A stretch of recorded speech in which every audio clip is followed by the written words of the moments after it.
So now I'm going to do the same thing I did before.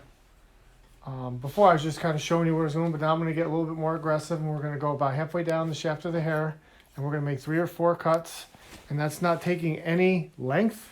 All that's doing is taking thickness, and that's going to add a little bit more longevity to the haircut. Then when we're in the corner, we're over directing past the farthest point because I don't want to cut a hole in there. And I'm taking that imaginary plane straight out.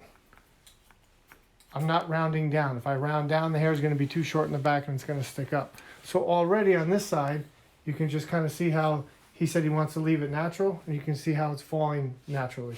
So now I'm going to do the same thing. I'm going to come to the other side. It's a little heavier on this side. So what I want to do is I actually want to take just a little bit of length on this side. And you can see the guide in the center. If you look really closely, there's a guide there, and then we have all this hair here. So how to take length with the thinning shear is I'm going to do the same thing I did on the other side, and at the very end, I'm going to keep the scissor in the same spot, and it'll cut a little bit of length. And the other thing we're trying to accomplish is we don't want his hair to just fall in that natural part. So the longer his hair is, the more of a natural part it's just going to fall in. He wants it to just kind of go forward and sweep to the side.